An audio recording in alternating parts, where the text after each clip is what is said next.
Bonjour et shalom, bienvenue dans cette vidéo. Si tu es tombé dans cette vidéo, n'oublie pas de t'abonner avant de commencer. Je te fais ce direct là parce que c'est pour toi que je fais cela. Toi peut-être tu es dans l'ignorance déjà, mais ou peut-être que tu connais, mais il faut suivre attention avec l'évangéliste Aimé Gédéon Lama. Je suis l'évangéliste Aimé Gédéon Lama. Cette vidéo que j'ai fait juste pour vous. Pour vous. Moi étant un évangéliste, je dois prêcher ce qui est dans la Bible. Ce qui est dans la Bible, nous sommes censés prêcher ça. Je suis un prédicateur de l'évangile authentique du Seigneur Jésus-Christ. Et toi de même, tu dois être quelqu'un qui croit à l'évangile du Seigneur Jésus-Christ. C'est-à-dire quoi? La Bible dit que la foi vient de ce qu'on entend et ce qu'on entend vient de la parole de Dieu. Quel que soit ce que tu attends, même si c'est beau, mais s'il n'y a pas un passage de l'écriture dedans qui atteste ce que la personne est en train de dire, il ne faut pas croire, bien aimé. Maintenant, pour être bref, je vais me prononcer sur un sujet que moi je vais développer dans cette vidéo. Si tu n'es pas abonné d'abord, je te prie de t'abonner. Alléluia. Le ministère de la femme. Aujourd'hui, nous voyons les femmes versées partout dans le monde entier pour dire qu'ils sont des pasteurs. Est-ce que ça là, c'est la volonté de Dieu? Nous allons voir dans les Écritures si l'ordre a été donné à la femme de prêcher ou pas. Alléluia. Moi, j'ai dit que la femme n'a pas le droit de prêcher selon la Bible. C'est la Bible qui dit que la femme n'a pas le droit de prêcher. Il y a certaines personnes, quand on dit la femme n'a pas le droit de prêcher, pour eux, la femme n'a pas de place dans l'église. Est-ce que l'évangile est contre les femmes? C'est la question qu'on doit se poser. Est-ce que l'évangile est contre les femmes? Si l'évangile n'est pas contre les femmes, pourquoi la Bible interdit-il qu'à une femme de prêcher dans l'assemblée, une assemblée dans les rassemblements mixtes? Alléluia. J'aimerais que vous compreniez le sens de ce que je vais dire pour ne pas que vous allez faire des dégâts après ce message-là. Je dis la femme n'a pas le droit de prêcher selon la Bible. C'est la Bible qui dit cela. Si toi tu es un enfant de Dieu, j'espère que toi aussi tu as une Bible. J'espère que toi tu as une Bible qui n'est pas différente de ce que je vais lire tout à l'heure. Quand je donne des références, toi aussi tu vas partir faire des recherches. Et quand tu trouves ces recherches-là, tu viendras me montrer le contraire de ce que j'ai dit. Je ne parle pas de moi-même, mais j'enseigne ce qui est dans la Bible. Et il y a ce qu'on appelle la lecture, la simple lecture, et il y a ce qu'on appelle encore les commentaires. Une lecture est différente d'un commentaire. Maintenant, peut-être il y a les gens, quand on lit un verset, quand ça ne les arrange pas, on dit que la personne qui vient de prêcher là a mal interprété les Écritures. Ce n'est pas ce que moi je vais vous faire comprendre ici. Je veux vous faire comprendre que la simple lecture, vous comprenez seulement la simple lecture et vous laissez. Si vous n'aimez pas mon affaire, ne prenez pas mes commentaires. Mais prenez seulement le verset en question, relisez. Et si vous ne comprenez pas, montez à l'origine de ce verset-là. Dis-moi si je m'excuse pour le terme. Vous montez à l'origine de ce verset. Après avoir monté dans l'origine de ce verset-là, vous allez comprendre comment et pourquoi l'auteur de ce passage-là est en train de parler. Alléluia. Tout à l'heure, nous allons commencer dans 1 Corinthiens chapitre 2, le verset 10 à 11. À 12 du moins. Nous allons lire jusqu'en bas. Alléluia. Écoutons à présent ce verset. Je sais que la même Bible que j'ai, c'est la même Bible que tu as là-bas.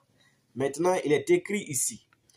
1 Corinthiens chapitre 2, le verset 10 à 11. Mais plutôt d'œuvres bonnes. Mais il convient à des femmes qui déclarent vivement pour Dieu. Alléluia. Ce passage dit quoi? Paul s'adressait ici à l'église de Corinthe. Et il s'adressait ici à l'église de Corinthe et particulièrement à tous les assemblés qui se reconnaissent qu'ils sont en Christ. Alléluia. Il y a certains pasteurs qui comprennent que le passage là a été écrit uniquement pour les églises de Corinthe. Maintenant, il va écrire à Timothée pour dire les femmes doivent être bien habillées. Ils doivent se conduire bien. Maintenant, une fois dans les assemblées, qu'est-ce qu'il faut faire? Maintenant, nous prenons le verset 11 pour continuer. Il est dit ici que la femme reçoit l'instruction dans un esprit de paix et de parfaite soumission. C'est ça. La femme reçoit l'instruction. Quand on dit l'instruction, c'est l'ordre. C'est quelque chose qui est donné par un maître. Quand on dit le militaire, le soldat de rang doit suivre l'instruction du commandant de la garde présidentielle, c'est-à-dire quoi? Le militaire qui est là, son commandant, il est obligé à faire ce que son commandant va ordonner. Vous comprenez cela? Je vais relire, vous-même vous allez comprendre que la femme reçoit. C'est-à-dire quoi? Ce n'est pas la femme qui doit donner, mais la femme est receveur. Elle est le receveur de l'évangile, de la parole de Christ, de la doctrine de Christ. Une fois dans les assemblées, c'est elle qui doit recevoir cette parole-là. Et non elle qui doit se lever pour donner cela. C'est-à-dire quoi? Quand on dit que la femme reçoit l'instruction dans un esprit de paix et dans une parfaite soumission, c'est-à-dire quoi? Il doit se calmer et recevoir l'enseignement que l'explication que les hommes de Dieu donnent. Et c'était pourquoi Paul dit ça. On va voir le verset 12. Nous-mêmes, on va comprendre. Le verset 12 de 1 Corinthiens chapitre 2. Paul dit, je ne permets pas à une femme d'enseigner. À une femme d'enseigner. Je ne permets pas à une femme d'enseigner. Alléluia. Il ne permet pas à une femme d'enseigner. Il y a certains pasteurs ou maman pasteur, le passage là ne les arrange pas. Et ils disent que la manière dont Paul parle ici, il parle de lui-même. Mais écoutons à présent un passage de l'Écriture. On va lire rapidement 2 Timothée, chapitre 3, le verset 16. La Bible dit, « Car toute écriture est inspirée de Dieu, utile pour enseigner, pour réfuter, pour redresser, pour apprendre à mener une vie conforme à la volonté de Dieu. » Alléluia. Il y a certains qui parlent, il y a certains pasteurs ou maman pasteur, quand ils écoutent ce passage-là, ils disent que Paul est en train de... C'est-à-dire c'est lui-même qui donne ce ordre-là. Ce n'est pas Paul qui a écrit la Bible. Ce n'est pas Paul qui est l'auteur de la Bible. Ce n'est pas la pensée de Paul qui a été utilisée pour ces lettres-là. C'est Dieu qui l'a utilisée. Alléluia. Donc si tu ne reconnais pas que Paul était serviteur de Dieu, il ne faut pas reconnaître encore que ce passage-là vient de Dieu. Parce que le serviteur de Dieu, c'est quelqu'un qui est utilisé par Dieu. C'est quelqu'un que Dieu lui-même a utilisé. À Dieu nécessaire de l'utiliser. Paul dit, je ne permets pas à la femme d'enseigner. Le verset 12. Je ne permets pas à la femme d'enseigner. À une femme d'enseigner en prenant l'autorité sur l'homme. De un, elle n'a pas le pouvoir. Elle n'a pas l'autorisation de prêcher dans l'assemblée. Mais encore, elle ne doit pas prendre l'autorité sur l'homme une fois dans l'assemblée. Parce que c'est l'homme, c'est les hommes qui ont toujours occupé le sacerdoce. C'est les hommes qui ont toujours occupé le sacerdoce en Israël. Alléluia.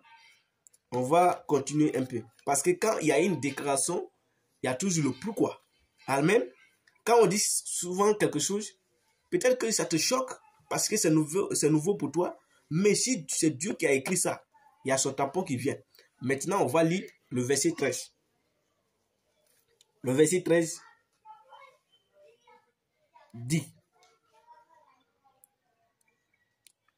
D'abord le verset 12.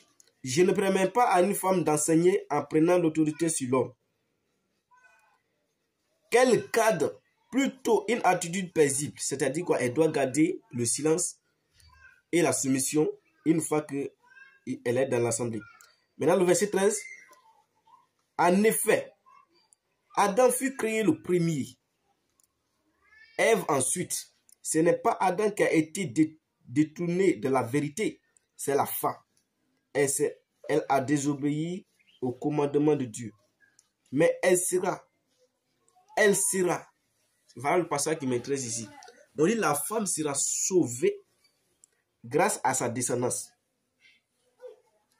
Quant aux femmes, elles seront sauvées si elles persévèrent dans la foi, dans l'amour et dans une vie sainte en gardant tout le sens de la mesure.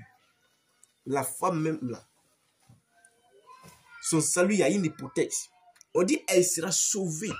Si elle persévère, c'est elle qui doit prêcher. Ça veut dire c'est elle qui doit prêcher aux gens.